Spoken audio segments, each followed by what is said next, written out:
জাতীয় থেকে আন্তর্জাতিক, প্রান্তিক জনপদ থেকে নগর, চারপাশে ঠিক এই মুহূর্তে কি ঘটছে তা নিয়ে আজকের আয়োজনে এখন চারদিক। পুরো আয়োজন জুড়ে সঙ্গে আছে আমি মেহেরিন আনি। দ্রুত নির্বাচন দিয়ে দেশের রাজনৈতিক সরকার ফিরিয়ে আনার দাবি জানিয়েছেন বিএনপির স্থায়ী কমিটির সদস্য ডক্টর মঈন খান। সকালে ছাত্র দলের ৪৬তম প্রতিষ্ঠাবার্ষিকী উপলক্ষে সাবেক রাষ্ট্রপতি জিয়াউর রহমানের সমাধিতে ফুল দিয়ে শ্রদ্ধা জানানো শেষে তিনি কথা বলেন। এ সময় তিনি আরও বলেন, মানুষ ভোটের অধিকার ফিরে পেলে দেশে আবার গণতান্ত্রিক সরকার ফিরে আসবে। সংস্কার চলমান প্রক্রিয়া, সংস্কার থেমে থাকবে না, তবে সমন্বয়ের মাধ্যমে অতি প্রয়োজনীয় সংস্কার ও নির্বাচনের প্রস্তুতি চালাতে হবে।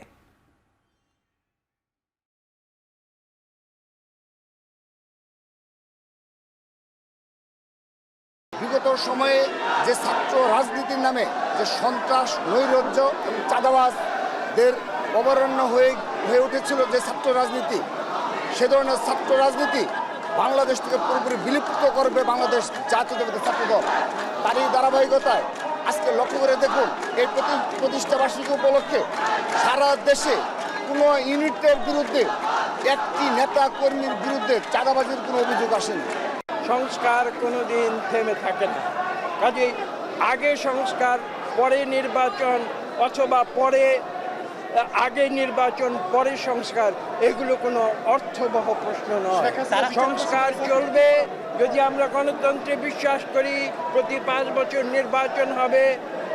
আপনারা নতুন প্রজন্মের কথা বলেছেন, এদেশে নতুন প্রজন্ম তো ভোট দেওয়ারই সুযোগ পায়নি। তারা আকুল হয়ে আছে, তারা ভোটার হয়েছে, তারা ভোট দিতে চায়। এদিকে বিএনপির স্থায়ী কমিটির সদস্য আমির খুসরো মাহমুদ চৌধুরী বলেছেন, ভোটে নির্বাচিত না হয়ে অনির্বাচিত কেউ ক্ষমতায় থাকতে চাইলে পরিণতি ফ্যাসিস্ট হাসিনার মতোই হবে। সংস্কার নয়, অন্তর্বর্তী সরকারের কাছে মানুষের প্রধান চাওয়া ভোটাধিকার।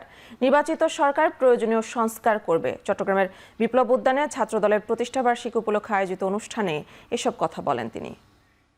এই যে আন্দোলনের মাধ্যমে আজকে বাংলাদেশের মানুষ যে জন্য আন্দোলন করেছে, সেটা হচ্ছে তার গণতান্ত্রিক অধিকার ফিরে পাওয়ার জন্য, তার সাংবিধানিক অধিকার ফিরে পাওয়ার জন্য, তার রাজনৈতিক অধিকার ফিরে পাওয়ার জন্য, তার মানবাধিকার ফিরে পাওয়ার জন্য, ভোটাধিকার ফিরে পাওয়ার জন্য। যে ভোটের মাধ্যমে নির্বাচিত সরকার তাদের কাছে দায়বদ্ধ থাকবে।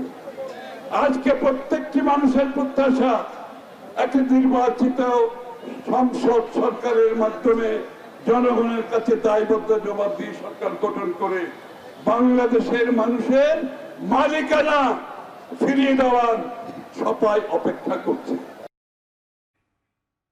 সারা দেশের নানা আয়োজনের মধ্যে পালিত হচ্ছে বাংলাদেশ জাতীয়তাবাদী ছাত্র দলের ৪৬তম প্রতিষ্ঠাবার্ষিকী।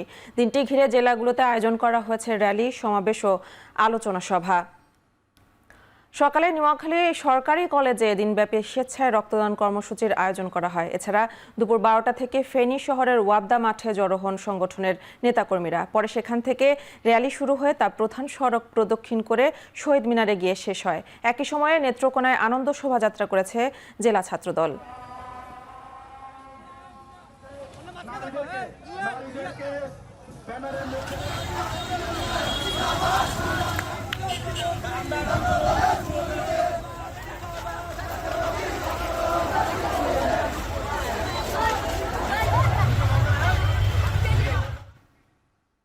সংস্কার এবং সুষ্ঠু নির্বাচন নিয়ে শঙ্কা প্রকাশ করে জাতীয় পার্টির চেয়ারম্যান জিএম কাদের বলেছেন, যেভাবে শাসন ব্যবস্থা চলছে তাতে কেউ নিরাপদ নয়। বিকেলে জাতীয় পার্টির ৩৯তম প্রতিষ্ঠাবার্ষিকী উপলক্ষে আলোচনা সভার বক্তব্যে তিনি এ মন্তব্য করেন। ৪ঠা ডিসেম্বর উনি যখন বিরোধ জাতীয় ঐক্যের ডাক দিলেন এবং সেখানে 48টি নিবন্ধিত দলের মধ্যে 18টি দল বাদে বাকি 30টি দলকে উনি বাদ দিলেন এবং তার মধ্যে জাতীয় পার্টিকে যখন উনি বাদ দিলেন, তখন এটাকে আনুষ্ঠানিকভাবে এই বিভাজনটাকে উনি গ্রহণ করে নিলেন। ঘরে ঘরে উদ্যোক্তা তৈরির আহ্বান জানিয়েছেন প্রধান উপদেষ্টা ডক্টর মোহাম্মদ ইউনূস। তিনি বলেন, শুধু তরুণ তরুণীরাই নয়, বয়স্কদেরকেও কাজে লাগিয়ে অর্থনীতিকে এগিয়ে নিতে হবে। আন্তর্জাতিক বাণিজ্য মেলা 2025-এর উদ্বোধনী অনুষ্ঠানের প্রধান অতিথির বক্তব্যে তিনি কথা বলেন।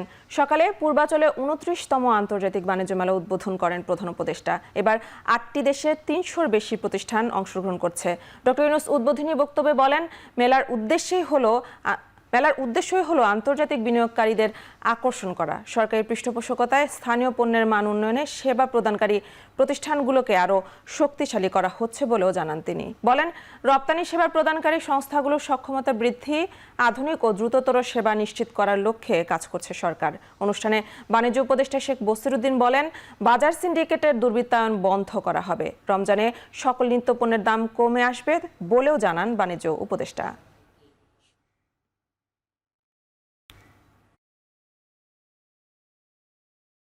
আন্তর্জাতিক ব্যবসা ঘরে বসে পুরো এখন দুনিয়াতে কি সফটওয়্যার বিক্রি করে দিচ্ছে, কাজে উপজেলায় উপজেলায় প্রতিযোগিতা হবে। প্রত্যেক উপজেলা থেকে 3 জন 4 জন যা আপনারা বিচার করেন আসবে, তাদের জায়গা পাবে, তাদের সমস্ত খরচ সরকার বহন করবে। সরকারি পৃষ্ঠপোষকতায় স্থানীয় পণ্যের মান উন্নয়নে সেবা প্রদানকারী সংস্থাগুলোকে আরো শক্তিশালী করা হচ্ছে। রপ্তানি সেবা প্রদানকারী সংস্থাগুলোর সক্ষমতা বৃদ্ধি, আধুনিক ও দ্রুততর সেবা নিশ্চিত করার লক্ষ্যে সংশ্লিষ্ট সংস্থার বিদ্যমান অবস্থা, সমস্যা ও সম্ভাবনা সংক্রান্ত গ্যাপ নিরূপণের জন্য সার্ভে করা হচ্ছে। সকলের সম্মিলিত প্রয়াসে নতুন নতুন পণ্য উদ্ভাবনের মাধ্যমে আমাদের রপ্তানিকে আরো সমৃদ্ধ করতে হবে। পণ্যের পাশাপাশি সেবা খাতে বিনিয়োগ ও রপ্তানি বৃদ্ধির লক্ষ্যে এগিয়ে আসার জন্য আমি আমাদের ব্যবসায়ী মহলকে অনুরোধ জানাচ্ছি। আসন্ন রমজানে বাজারে পণ্যের সরবরাহ স্বাভাবিক রাখতে ইতিমধ্যে সকল প্রস্তুতি গ্রহণ করা হয়েছে। আমার প্রত্যাশা, রমজান কেন্দ্রিক পণ্যের মূল্যস্তর স্থিতিশীল থেকে নিম্নমুখী থাকবে। আমি মনে করি তেলের দাম কমবে, ছোলার দাম কমবে, ডিম ও পেঁয়াজের দাম স্থিতিশীল থাকবে। আমরা দুর্বৃত্তায়ন বন্ধ করতে চাই, দক্ষতা ভিত্তিক বাজার ব্যবস্থা চাই, যার অনুপস্থিতিতে গত 1.5 দশকের শাসন আমলে সিন্ডিকেটের জন্ম দিয়েছে। স্কুলে প্রাক প্রাথমিক থেকে শুরু করে নবম শ্রেণী পর্যন্ত বিনামূল্যে বই বিতরণ কর্মসূচি শুরু হয়েছে, তবে শতভাগ পেতে লাগবে 20 জানুয়ারি। সকালে রাজধানীর আন্তর্জাতিক মাতৃভাষা ইনস্টিটিউটের ওয়েবসাইটে শিক্ষাবর্ষের পাঠ্য বইয়ের অনলাইন ভার্সন উদ্বোধন করা হয়। সকাল থেকে স্কুলে নতুন বইয়ের জন্য অপেক্ষা করতে থাকে শিক্ষার্থীরা। সব বই না পেলেও শিক্ষার্থীদের নতুন বই পাওয়ার আনন্দের কমতি ছিল না। জানুয়ারি 5 তারিখের মধ্যে প্রাথমিকের বাকি বই, 10 তারিখের মধ্যে মাধ্যমিকের 8টি বই এবং 20 তারিখের মধ্যে শতভাগ দেয়া হবে।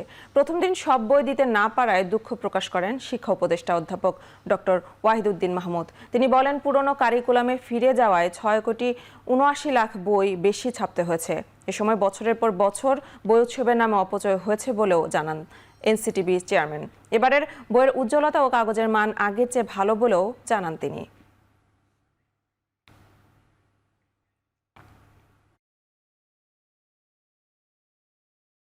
শিক্ষাক্রম নতুন করা হয়েছে অনিবার্য কারণে, সেটার কিছু কারণ আছে।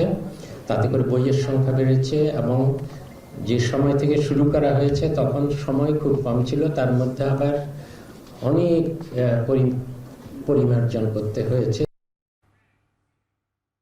এবার উৎসব না হলেও দেশব্যাপী বিভিন্ন বিদ্যালয়ে চলছে বই বিতরণ কার্যক্রম। তবে বিদ্যালয়গুলোতে চাহিদা মতো বই না পৌঁছানোয় সে কার্যক্রমও হয় সীমিত পরিসরে। চট্টগ্রামের নতুন বছরের শুরুতে এবার মাধ্যমিকে চাহিদার মাত্র 3% ও প্রাথমিকে 30% বই দেওয়া হয়। বিশেষ করে উপজেলা পর্যায়ে বই না পাওয়ায় শিক্ষার্থীদের নতুন বছরের আনন্দে কিছুটা ফাটা পড়েছে। ময়মনসিংহের প্রাথমিকের প্রথম, দ্বিতীয় ও তৃতীয় শ্রেণীর সব বই দেওয়া হলেও দশম শ্রেণীর শিক্ষার্থীরা পায় মাত্র 3টি বই। আর প্রাক প্রাথমিক সহ অন্যান্য শ্রেণীর বই 20 জানুয়ারির মধ্যে পৌঁছে যাবে বলে জানান জেলা প্রশাসক। বরিশালে তেমন কোনো আনুষ্ঠানিকতা ছাড়াই শুরু হয় নতুন বই বিতরণ কার্যক্রম। সকাল 11টার দিকে নগরীর কাউনিয়া শহীদ আরজুমনি মাধ্যমিক বিদ্যালয়ের শিক্ষার্থীদের 6ষ্ঠ শ্রেণীর শিক্ষার্থীদের হাতে তুলে দেওয়া হয় বাংলা, ইংরেজি ও গণিত বই। বছরের প্রথম দিনে ক্ষুদে শিক্ষার্থীদের পদচারণায় মুখর হয়ে ওঠে নোয়াখালী ও কিশোরগঞ্জের বিদ্যালয়গুলো। চাহিদার অর্ধেক বই পেলেও এবার বইয়ের মান হওয়ায় সন্তোষ প্রকাশ করেছেন শিক্ষার্থী ও অভিভাবকরা।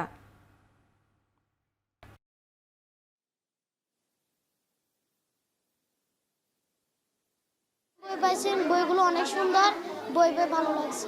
আমি বই নিতে আসছি, খুব মজা লাগতেছে। আমি আজকের থেকে নতুন বই পাইছি, আমি আজকের থেকে অনেক সুন্দর করে পড়ালেখা করব। জুলাই অভ্যুত্থানের শহীদ ও আহত পরিবারের মাঝে এখন পর্যন্ত 47,32,00,000 টাকা বিতরণ করা হয়েছে।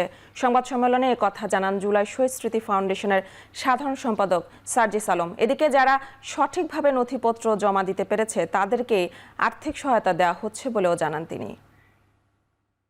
ভর্তি হয়েছে, এখন কেউ একজন মনে করেন কোনো কারণে একটা হাত কাটা গিয়েছে, 3 দিনে উনি ওটা সেলাই টেলাই কিচ্ছু লাগেনি, সুস্থ হয়ে গিয়েছেন। উনি যদি কোনো ডকুমেন্ট ছাড়া আসেন আমি দিতে পারবো না। 826-এর মধ্যে অলরেডি আমরা 628 জনের কাছে পৌঁছে গিয়েছি। সো এতদিন আমাদের এটা ছিল ফার্স্ট প্রায়োরিটি, কারণ আমার অনেক পরিবারে যে ভাই শহীদ হয়েছেন তার পরিবারে উনি একমাত্র উপার্জনক্ষম, আর কেউ ছিল না। 2025 সাল হবে সাবেক প্রধানমন্ত্রী শেখ হাসিনা আওয়ামী লীগের মানবতা বিরোধী অপরাধের বিচারের বছর। নতুন বছরে বিগত 16 বছরের অপকর্মের বিচার চলবে বলে আশাবাদ ব্যক্ত করেছেন আন্তর্জাতিক অপরাধ ট্রাইব্যুনালের চিফ প্রসিকিউটর মোহাম্মদ তাজুল ইসলাম। নতুন বছরের শুভেচ্ছা বিনিময় শেষে গণমাধ্যমকে কথা জানান মোহাম্মদ তাজুল ইসলাম। এ সময় তিনি বলেন, মূল ভবনে প্রধান বিচারপতির সম্মতির পরই বিচারের কাজ শুরু হবে। বিগত আওয়ামী লীগ সরকার যত অপরাধ করেছে তার সব বিচার প্রক্রিয়া এগিয়ে নেওয়া হচ্ছে। জুলাই আগস্টের সংগঠিত মানবতা বিরোধী অপরাধের তদন্ত চলছে। শেখ হাসিনাকে ফিরিয়ে আনা রাষ্ট্রীয় সিদ্ধান্ত, তবে ট্রাইব্যুনাল বিচার কাজ এগিয়ে নেবে। এদিকে 5 আগস্টে চানখারপুলে 5 জনকে হত্যা মামলায় পুলিশের কনস্টেবল সুজনের বিরুদ্ধে গ্রেফতারি পরোয়ানা জারি করেছে ট্রাইব্যুনাল।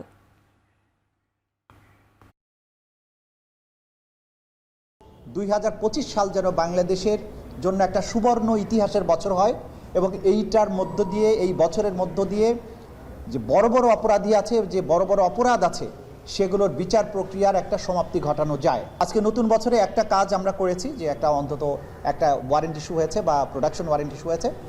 আমরা জাতির কাছে আমাদের পক্ষ থেকে যেটা জানাতে চাই, আমাদের যতটুকু সামর্থ্য আছে সেই সামর্থ্যের পুরোটা ঢেলে দিয়ে এই বিচার প্রক্রিয়াটাকে সফল করার জন্য যে জাতীয় আকাঙ্ক্ষা আছে সেটা বাস্তবায়নের জন্য আমরা কাজ করব। পূর্বাচলে প্রবাসীদের জন্য বরাদ্দ প্লটের নথি জালিয়াতির অভিযোগ তদন্তে রাজুক ভবনে অভিযান চালিয়েছে দুদক। সংগ্রহ করা হয়েছে বেশ কিছু নথি। দুপুরে রাজুকের পূর্বাচল ভূমি শাখায় অভিযান চালায় দুদকের একটি অনুসন্ধানী দল। 2001 সালে পূর্বাচলে 48 বছরের বেশি বয়সী প্রবাসীদের জন্য লটারির ভিত্তিতে 3000 প্লট বরাদ্দের আহ্বান জানায় রাজুক। 2003 সালে প্রবাসীরা আহ্বানপত্র বুঝে পায়। এখন পর্যন্ত নানা জটিলতায় প্লট গ্রহণ করেননি অনেক প্রবাসী। অনেকেই মারা গেছেন। ওইসব প্লটের মধ্য থেকে বেশ কিছু নথিপত্র গায়েব করে অন্য জায়গায় বিক্রি করা হচ্ছে, এমন অভিযোগ রয়েছে রাজুকের নথি বিভাগের কর্মকর্তা কর্মচারীদের বিরুদ্ধে। দুদক বলছে, পর্যাপ্ত নথি সংগ্রহ করেছেন তারা। প্রমাণ পেলে পরবর্তীতে ব্যবস্থা নেওয়া হবে।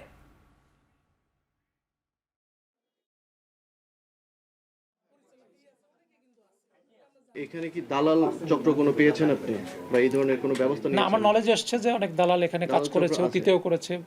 শোকজ করা, এখান থেকে বদলি করা, জড়িত বড় গ্রস যাদের অপরাধ, যেমন একটা তো বলছে মারা গেছে, তাকে পাওয়া গেল না।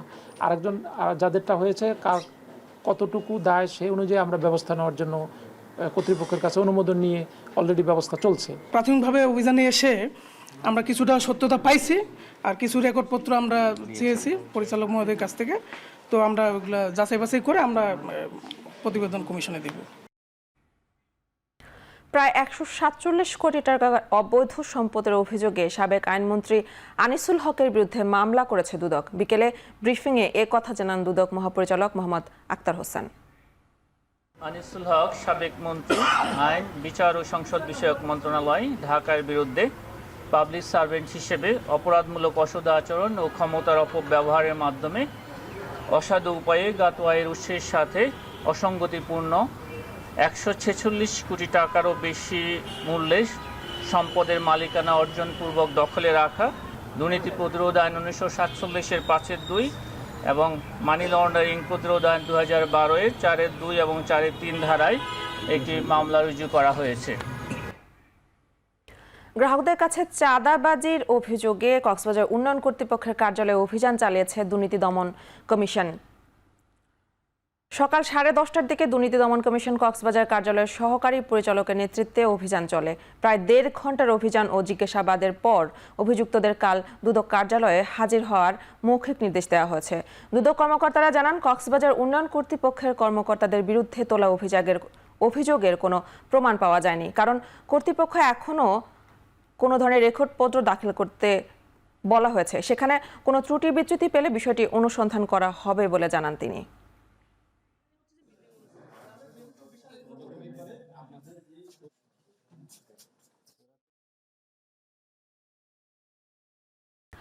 কামরাঙ্গীরচর থানার পৃথক 2 চাঁদাবাজি ও শ্লীলতাহানির মামলায় সাবেক খাদ্যমন্ত্রী কামরুল ইসলামকে 4 দিনের রিমান্ড মঞ্জুর করেছেন আদালত। এছাড়া চকবাজার থানার একটি হত্যা মামলায় তাকে গ্রেফতার দেখানো হয়। সকালে ঢাকার আদালতে তাকে হাজির করে 2 মামলায় 10 দিন করে রিমান্ডের আবেদন করেন মামলার তদন্তকারী কর্মকর্তারা। পরে রাষ্ট্র ও আসামি পক্ষের আইনজীবীদের শুনানি শেষে এই রিমান্ড মঞ্জুর করেন মেট্রোপলিটন ম্যাজিস্ট্রেট বেলাল হোসেনের আদালত। এ সময় রাষ্ট্রপক্ষের আইনজীবী বলেন, ভুক্তভোগী কেবল ব্যবসায়ীর কাছে চাঁদা দাবি করা হয়েছে। চাঁদা না দেয় বাড়িতে গিয়ে তার পরিবারের সদস্যদের মারধর ও ভাঙচুর করা হয়। পরে ভুক্তভোগীরা বাদী হয়ে থানায় মামলা করে। তবে সাবেক মন্ত্রী কামরুল ইসলাম আদালতের কাছে নিজেকে নির্দোষ দাবি করেন। এদিকে লালবাগ থানায় মামলা চকবাজার থানা আওয়ামী লীগের সভাপতি সিরাজুল ইসলাম ওরফে রাডো সিরাজকে গ্রেফতার দেখানো হয়েছে।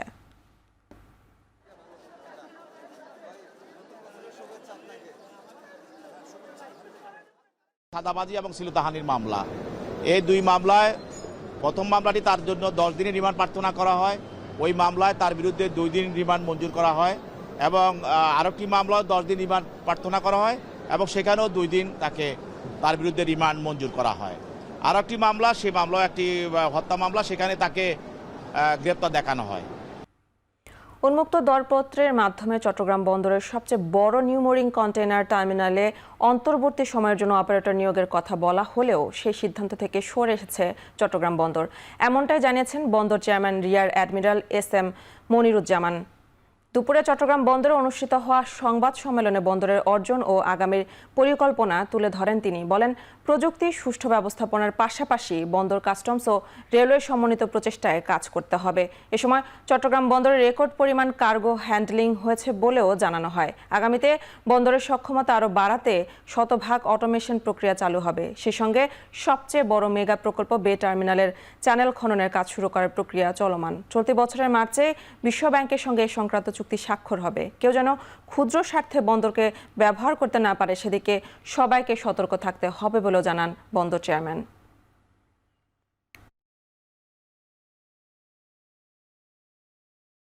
ওপেন টেন্ডারে গেলে এটা পার্টিসিপেটরি হইতে হবে, কম্পিটিটিভ হইতে হবে, ইনডিসক্রিমিনেটরি হইতে হবে এবং এটা ওপেন হইতে হবে। ঠিক আছে, তো ওই বিষয়গুলো আমরা বিবেচনায় রেখে এটার যে পরিবর্তন আনার দরকার সেই পরিবর্তনের প্রস্তাবটা মন্ত্রণালয়ে পাঠিয়েছি। 3.27 মিলিয়ন টিইউস কন্টেনার হ্যান্ডলিং করেছে, যা ইতিপূর্বে সমস্ত রেকর্ড ব্রেক করেছে। এক সপ্তাহ বন্ধ থাকার পর চট্টগ্রামে চালু হলো এস আলমের 9টি কারখানা। মঙ্গলবার রাতে এক বিজ্ঞপ্তিতে কারখানা চালুর কথা জানায় কর্তৃপক্ষ। সকালে কারখানায় ফিরেছেন শ্রমিকরা। এর মধ্য দিয়ে পুরোদমে উৎপাদন কার্যক্রম শুরু হয়েছে এস আলমের সুগার মিল, অয়েল মিল সহ 9টি কারখানার। এর আগে গেল 24 ডিসেম্বর এক বিজ্ঞপ্তিতে কারখানা বন্ধের কথা জানায় এস আলম কর্তৃপক্ষ। পরে কর্তৃপক্ষের এমন সিদ্ধান্তের বিরুদ্ধে তাৎক্ষণিক বিক্ষোভ করেন শ্রমিকরা। 43তম BCSI গ্যাজেট থেকে 168 জনকে বাদ দেওয়ার প্রতিবাদে এবং সিদ্ধান্ত পুনর্বিবেচনার দাবি জানিয়েছেন গণতান্ত্রিক ছাত্রজোট।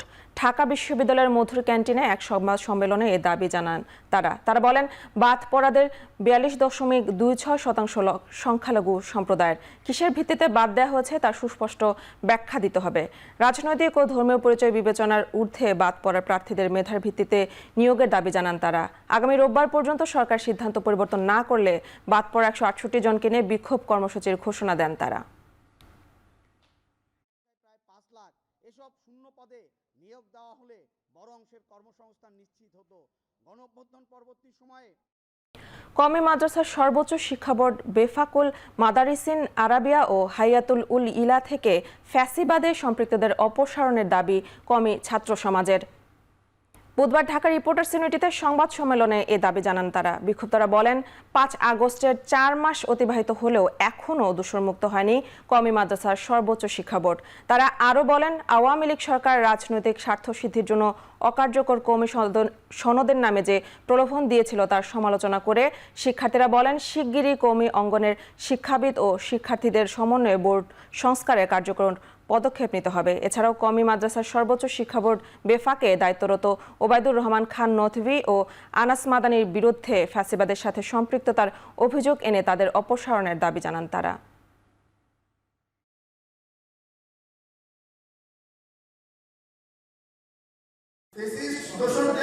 আমাদের সর্বোচ্চ শিক্ষা বোর্ড এখান থেকে তাদেরকে অপসারণ করতে হবে। নাম্বার 2, আমাদের কিন্তু শিক্ষা সনদ, সর্বোচ্চ শিক্ষা সনদের নামে যে ছিলার করা ঝুলিয়ে দেওয়া হয়েছে, যে মূলা গলায় ঝুলিয়ে দেওয়া হয়েছে, এটা অবাস্তব না রেখে এটা কার্যকর করে আমাদেরকে শান্তি দিন। আমরা লাউড এন্ড ক্লিয়ার, আমাদের বাক্য, আমাদের শব্দ, আমাদের সবকিছু ক্লিয়ার। যে কোনো প্রতিষ্ঠান থেকে, যে কোনো জায়গা থেকে, যে কোনো সংস্থা থেকে, যে কোনো সংগঠন থেকে ফ্যাসিস্টের দোসরকে সরাতে হবে, এটাই ক্লিয়ার। আধিপত্য বিস্তারকে কেন্দ্র করে বরিশালে ছাত্রদলের 2 গ্রুপের মধ্যে দফায় দফায় সংঘর্ষ হয়েছে। দুপুরে নগরীর সদর রোডের বিএনপির দলীয় কার্যালয়ের সামনে এ ঘটনা ঘটে। বেলা 12টার দিকে প্রতিষ্ঠা বার্ষিকী উপলক্ষে বিএনপির দলীয় কার্যালয়ে সমাবেশ করে মহানগর ছাত্রদল। এতে নগরীর বিভিন্ন ওয়ার্ড থেকে খণ্ড খণ্ড মিছিল নিয়ে কার্যালয়ের সামনে ভিড় করেন নেতাকর্মীরা। এ সময় আধিপত্য বিস্তারকে কেন্দ্র করে সংঘর্ষে জড়িয়ে পড়ে 2 গ্রুপ। মুহূর্তে ছড়িয়ে পড়ে উত্তেজনা। পরে সিনিয়র নেতারা পরিস্থিতি নিয়ন্ত্রণে আনেন। এ ঘটনার সাথে জড়িতদের বিরুদ্ধে সাংগঠনিক ব্যবস্থা নেওয়ার কথা জানান কেন্দ্রীয় নেতারা।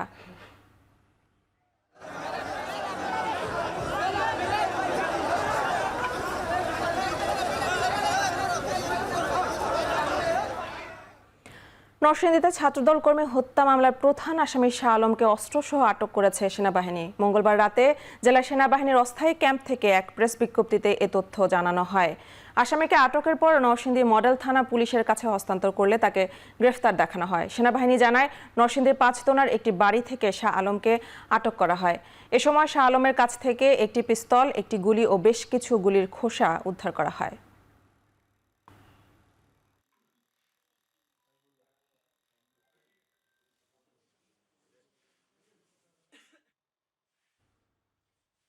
সাগরের শীতল নোনা জলে ইংরেজি বছরের প্রথম দিনে উচ্ছ্বাস উন্মাদনায় সময় কাটাচ্ছেন পর্যটকরা। ভেজা বালু দিয়ে ভাস্কর্য তৈরি, ঘোড়ায় চড়া, জেটস্কি নিয়ে দূর সমুদ্রে ঘুরে আসা সহ নানা আনন্দে মেতেছেন তারা। নতুন বছরের শান্তি ও সমৃদ্ধির পথে এগিয়ে যাবে বাংলাদেশ, এই প্রত্যাশা সকলের। বর্ষবরণ ঘিরে কক্সবাজারের হোটেল, রিসোর্ট, গেস্ট হাউসে 60 থেকে 70% বেশি কক্ষ বুকিং হয়েছে। পর্যটক সমাগম থাকায় শীত মৌসুম জুড়েই চাঙা রয়েছে স্থানীয় ব্যবসা বাণিজ্য। চলতি শীত মৌসুমে কক্সবাজারে 1000 কোটি টাকার বাণিজ্যের আশা স্থানীয় ব্যবসায়ীদের। এদিকে কুয়াকাটাতেও বেড়েছে পর্যটকের ভিড়। 2025 সালের প্রথম সকাল উপভোগ করতে দেশের বিভিন্ন স্থান থেকে পর্যটক এসেছেন। দেশীয় পর্যটকের পাশাপাশি দেখা মিলছে বিদেশি পর্যটকেরও। সড়ক যোগাযোগ উন্নত ও সহজ হওয়ায় কম সময়ে পর্যটকরা কুয়াকাটায় আসতে পারছে। এতে বাণিজ্যিকভাবে গতিশীল হয়েছে স্থানীয় অর্থনীতি।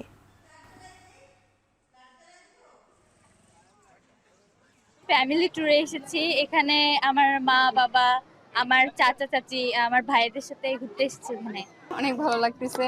এখানে আসার পরে অন্যরকমের একটা ফিল হচ্ছে। অনেক লোকজন আসছে তো সেই জন্য মানে পরিবেশটা অন্যরকম হয়ে গেছে।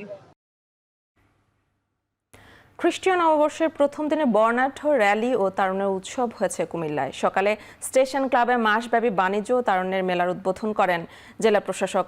এ সময় বিভিন্ন শ্রেণী পেশার মানুষের অংশগ্রহণে একটি র্যালি কুমিল্লা নগরীর টাউন হল মাঠ থেকে শুরু করে কুমিল্লা স্টেশন ক্লাবে এসে শেষ হয়। মেলায় অংশগ্রহণকারী 120টিরও বেশি স্টলে স্থান পেয়েছে কুমিল্লার ইতিহাস ও ঐতিহ্যের নানা পণ্য। এদিকে নেত্রকোনায় তারুণ্যের উৎসব উপলক্ষে সিক্সার্স টুর্নামেন্টের আয়োজন করা হয়েছে। তারুণ্যের উৎসব চলছে। তারুণ্যের উৎসবে তারুণ্যের প্রতিফলন আমরা দেখতে চাই। আগামী প্রজন্ম তারুণ্যের উচ্ছ্বাসে উদ্ভাসিত হবে এই প্রত্যাশা করছি। দেশীয় হচ্ছে পণ্য, যেমন সামনে হচ্ছে আমাদের যে পাটের ব্যাগগুলো আছে, আবার এখান থেকে দেখতে পাচ্ছেন এলে আমাদের হাতে হচ্ছে তৈরি করা ব্যাগ আছে, আর আমাদের এখান থেকে 20% ছাড় আছে। আমিও অনেক আনন্দিত হচ্ছে, মানে 4 বছর পরে মেলাটা হচ্ছে, আমিও অনেক কিছু নিয়ে ফেললাম। নাটোরের বড়াই গ্রামে 31st নাইটে পিকনিকের সময় 3 তলার ছাদ থেকে নিচে পড়ে স্কুল ছাত্রের মৃত্যু হয়েছে। স্থানীয়রা জানান, গতরাতে এসএসসি পরীক্ষার্থী ইশতিয়াক 31st নাইট উদযাপনের জন্য বন্ধুর বাসার ছাদে পিকনিকে অংশ নেয়। খোলা ছাদ পারাপারের সময় তার সম্পূর্ণ মনোযোগ মোবাইল স্ক্রিনে থাকায় অসাবধানতাবশত নিচে পড়ে যায়। দুর্ঘটনার পরে দ্রুত তাকে উদ্ধার করে স্থানীয় ক্লিনিকে নিলে কর্তব্যরত চিকিৎসক তাকে মৃত ঘোষণা করেন। খবর পেয়ে রাতেই পুলিশ ঘটনাস্থল পরিদর্শন করে। রাজধানীর ইঞ্জিনিয়ার্স ইনস্টিটিউশনের ছাত্রদলের 46তম প্রতিষ্ঠাবার্ষিকী উপলক্ষে আয়োজিত অনুষ্ঠানে কথা বলছেন বিএনপির মহাসচিব মির্জা ফখরুল ইসলাম আলমগীর। সরাসরি চলে যাচ্ছে সেখানে। আমাদের বহুদলীয় গণতন্ত্রের পুনঃপ্রবর্তক এবং আজকের এই আধুনিক বাংলাদেশের রূপকার শহীদ প্রেসিডেন্ট জিয়া রহমানের প্রতি শ্রদ্ধা জানাতে চাই। আমাদের সেই নেত্রী, যে নেত্রী দীর্ঘকাল ধরে গণতন্ত্রের জন্য সংগ্রাম করেছেন, লড়াই করেছেন, আমাদের আপসীন নেত্রী দেশনেত্রী বেগম খালেদা জিয়াকে শ্রদ্ধা জানাতে চাই। ছাত্রদলের সেই সব নেতাদের, কর্মীদের যারা অকুতোভয় সংগ্রাম করে সেই 15 বছর ধরে গণতন্ত্রের পক্ষে সংগ্রাম করে তারা প্রাণ দিয়েছেন, আহত হয়েছেন, পঙ্গু হয়েছেন, কারাবরণ করেছেন। আজকে আমি এখানে অনেককে দেখতে পাচ্ছি যাদের সঙ্গে আমি অনেকবার কারাগারে ছিলাম। কারো পা ভেঙেছে, কেউ চলতে পারছিল না, তারা আজকে যাই হোক আল্লাহ অশেষ আমাদের তারা বেরিয়ে এসছে, ছাত্রদের নেতৃত্ব নিয়েছে।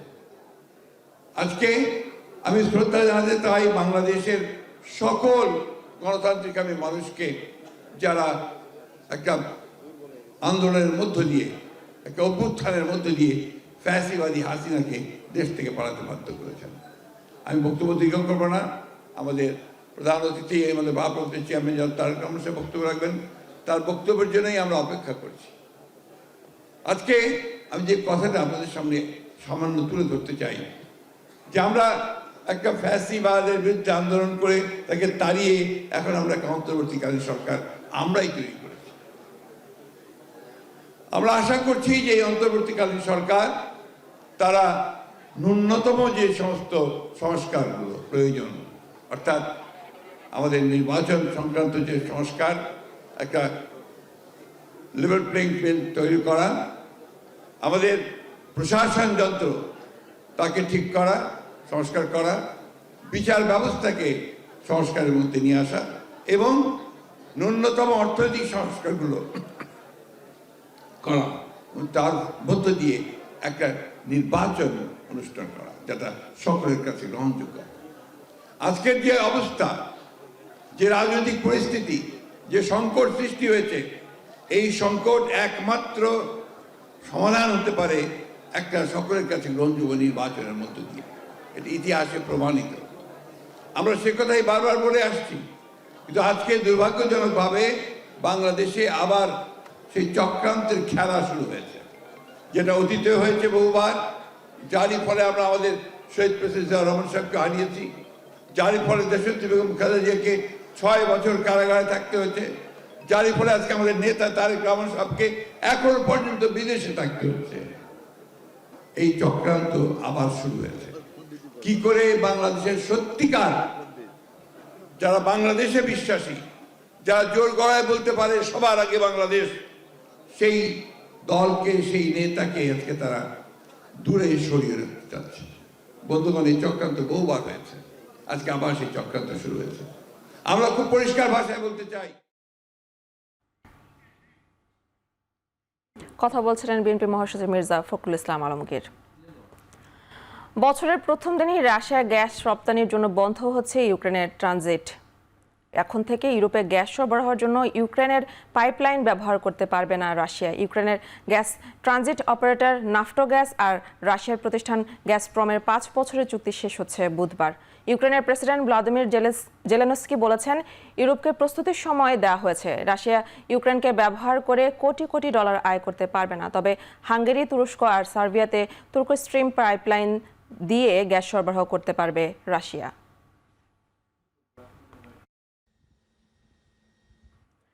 চীনের সঙ্গে তাইওয়ানের একীভূতকরণের কেউ বাধা দিতে পারবে না। বছরের প্রথম দিনে এমন বিধ্বংসী মন্তব্য করেছেন চীনা প্রেসিডেন্ট শি জিনপিং।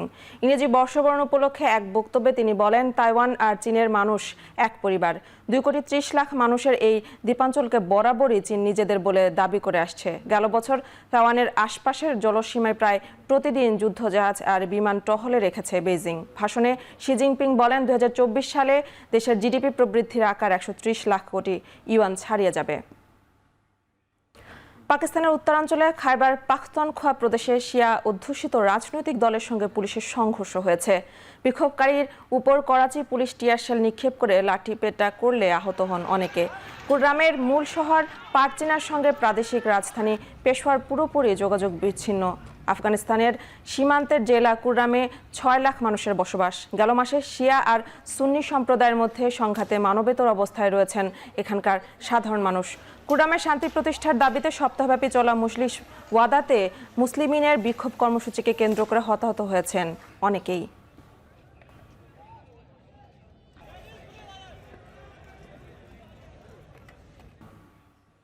ভার্জিনিয়ার একটি ফার্মে অভিযান চালিয়ে 150-র বেশি বোমা উদ্ধার করেছে যুক্তরাষ্ট্রের কেন্দ্রীয় তদন্ত সংস্থা এফবিআই। এফবিআইয়ের ইতিহাসে এই প্রথম কোথাও একসঙ্গে এত বোমা পেল তদন্ত সংস্থাটি।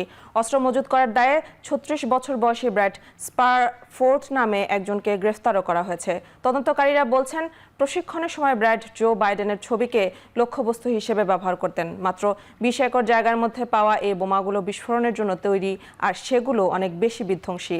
বাড়ির ভেতর থেকে পাইপ বোমাও উদ্ধার করা হয়েছে।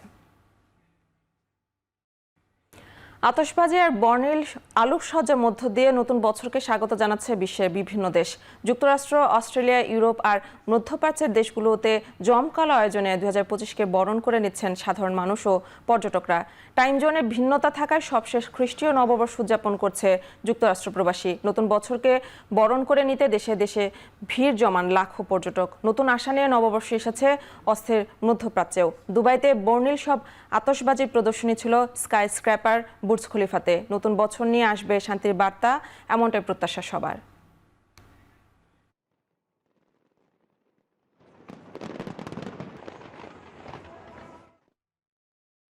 নতুন বছরের প্রথম দিনে বিশ্বের মোট জনসংখ্যা 809 কোটিতে পৌঁছেছে। গেল এক বছরে জন্মগ্রহণ করেছে 7,10,00,000 শিশু।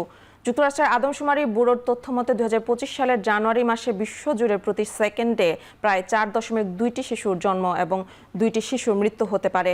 এদের মধ্যে যুক্তরাষ্ট্রের প্রতি 9 সেকেন্ডে জন্ম হবে একটি শিশুর। এছাড়া প্রতি 23 সেকেন্ডে একজন অভিবাসী যুক্তরাষ্ট্রের নাগরিক হবেন। প্রতি বছরের শেষে বিশ্বের জনসংখ্যা পুনর্মূল্যায়ন করে যুক্তরাষ্ট্র। 141 কোটি জনসংখ্যা নিয়ে বিশ্বের সবচেয়ে জনবহুল দেশ ভারত, এরপরই আছে চীন। শেষ করছে এখন চারদিক। এখন টেলিভিশন ওয়েবসাইটে দেখতে ভিজিট করুন www.ekhon.dp। এছাড়া ফেসবুকে দেখতে ভিজিট করুন facebook.com/tv.ekhon এবং ইউটিউবে দেখতে ভিজিট করুন youtube.com/c/ekhon tv।